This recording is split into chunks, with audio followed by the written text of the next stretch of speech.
Many people think the word money and currency are the same. They are not. Money has intrinsic value. It is real. It has substance. Because it has substance, something real is used when buyer and seller are trading within an economic system. The US dollar has lost a great deal of value over the years. The appearance of the dollar has not changed, but the cost of goods have gone up, causing more dollars to buy the same amount of goods. This is because the US dollar, also known as a Federal Reserve Note or FRN, is not money, but rather a currency. As a currency, it is fiat legal tender, where its value is based on faith and not something real. What is a fiat currency? Fiat currency is a medium of exchange that is created by our government to represent money. As such, the American dollar, as it exists today, is not real money. For thousands of years, traditional forms of money were gold and silver. The American dollar, like most world reserve currencies of the past, has had a very short lifespan and has become less valuable due to the government having to print so much currency. Because gold and silver are not faith-based currencies, they have retained value for thousands of years. Much of the world has been turned away from real money and has been led into an illusion of currency being money. A deceitful impostor that is silently stealing three of your most valuable assets: your time, your value, and your liberty. Many of the founders of this country were well aware of the dangers of banking institutions. The government educational system has kept people in the dark as to the differences between currency and money and how currency is created from thin air.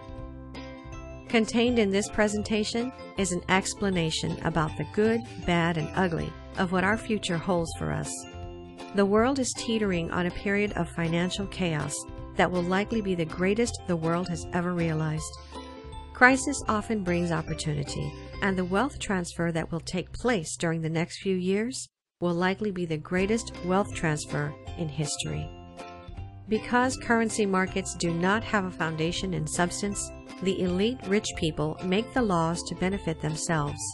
Most of the middle class in this country are unaware of this transformation taking place. True wealth is never destroyed.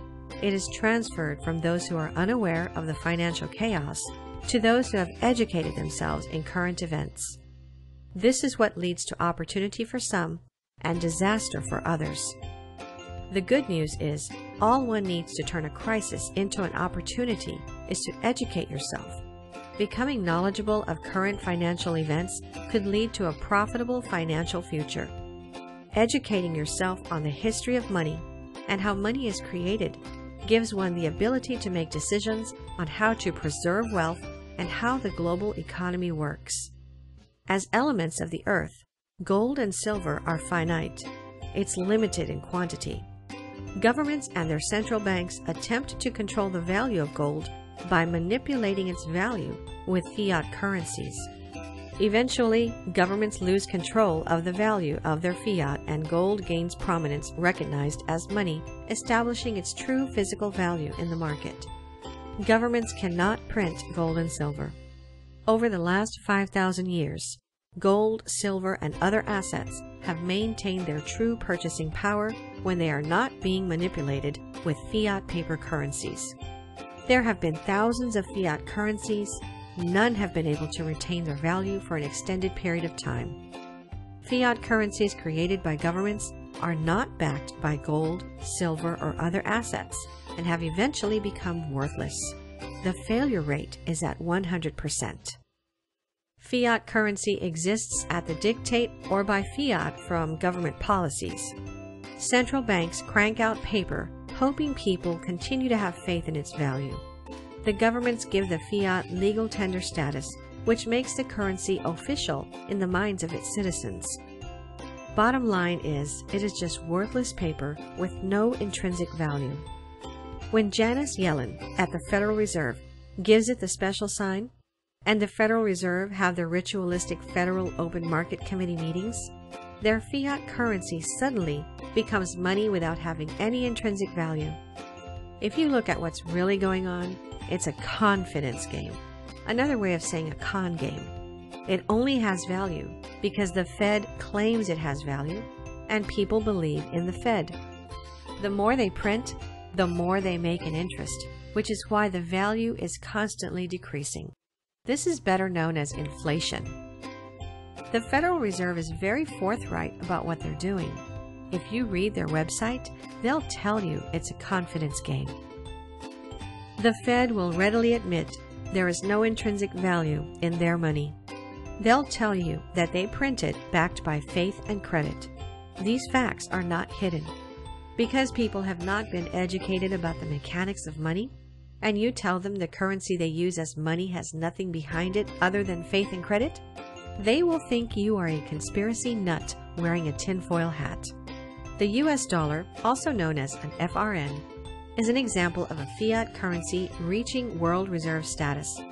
That is a big benefit to the citizens of the country because it is fiat currency in demand around the world. However, the overextension of printing the currency leads to its devaluation. All currencies that have obtained a world reserve status have limited lifespans, and all have failed miserably. A fiat currency will never hold its value over the long term. Bill Bonner, a precious metals expert who now works with Jim Sinclair, asked Addison Wiggin at the Daily Reckoning to catalog all of the fiat currencies throughout history and what happened to each of them.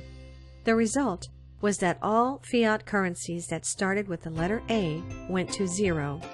Halfway through the letter B, it was discovered that over 600 fiat currencies went to zero. Every one of them. Not one ever came close to retaining its value. Do you believe the US dollar is going to be the first currency to retain value and not fail after history shows otherwise? Not a chance. No fiat currency has ever survived. None. The dollar has lost 95% of its purchasing power since the creation of the Federal Reserve in 1913. Economist James Rickards has a slide program that he uses to show the value of money, and there are 3 pictures on the slide. One is a pile of monopoly money. The other is a pile of Federal Reserve notes, what U.S. citizens call dollars, and a 1-ounce pure gold American Eagle coin. The picture is similar to pictures used to train and develop a child's ability to differentiate between various objects. Shown to children who are not familiar with how paper dollars are used, and adults who are familiar with a currency called money, brings on an interesting result. They are to look at 3 images and analyze the characteristics of each, and determine how they are different from one another. Most adults will claim the dollar paper money, which is actually currency, is most valuable because it can be used in our daily transactions and can be stored to gain value. They believe it is money. The belief in gold does not have the ability to be used as money and therefore does not have as great a value as the dollar. It is obvious the monopoly money is junk since it cannot be used as money in our daily transactions.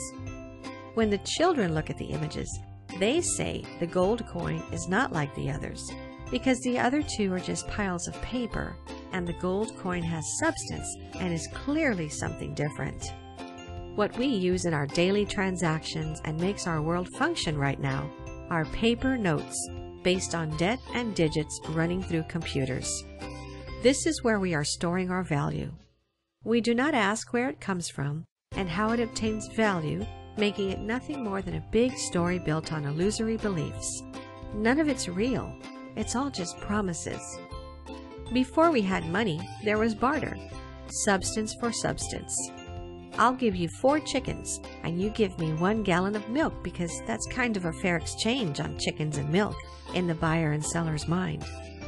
But that became difficult and complicated, so we had to invent this thing called money to be a divisible, portable medium of exchange.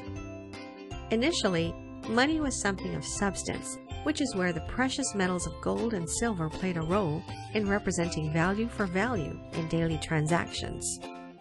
We no longer have things of value being our money. Essentially, We allow a private third party who controls the value of currency to enter into our exchanges and value what is being traded. We have book and computer entries called numbers and accounts, but trust me, it is not real. It's a big made-up story.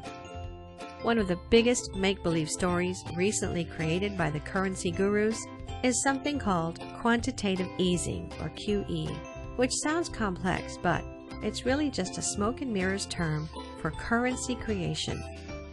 Quantitative easing started with the banking bailouts back in 2009.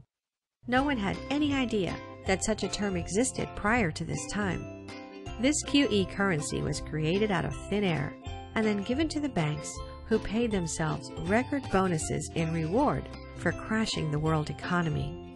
This is a global phenomenon, but all you have to remember for now is that whether it's quantitative easing, bailouts, or stimulus programs, these are all just voodoo hocus-pocus terms for increased currency creation.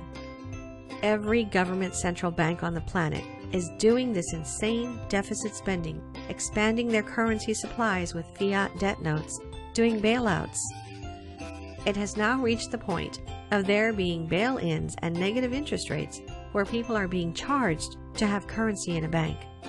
History shows that there's no example of this turning out well. During the second round of quantitative easing, global food prices went up 60%, and this created a humanitarian disaster for the 2 billion people on Earth who live on less than $2 a day. These people were hungry to start with. They became hungrier, and some of them started overthrowing their governments in North Africa and around the Middle East.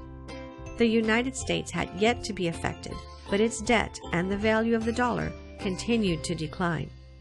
Quantitative easing was one of the sparks that ignited the Arab Spring. When you create money out of thin air, you get inflation. It all comes down to where the inflated currency goes. So now we've learned that your true wealth is your time, your freedom, and your wealth.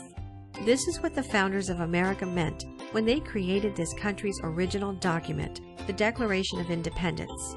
It stated life, liberty, and the pursuit of happiness. Life is the time God provides to us on this earth. Liberty is how we value our time. And we achieve happiness by pursuing things we value in free, not manipulated, make-believe markets. Money is a trading tool that stores the economic energy that represents your time, value, and freedom, whereas currencies leak them away. Gold and silver have been used through the millennium as money because they are a real form of value. Fiat currencies are based solely on confidence and always return to their value of zero. Government central banks don't like gold because it imposes restraint on their control of currency's value. Rising prices are a symptom of an expanding currency supply, and gold and silver can always account for an expanding currency supply.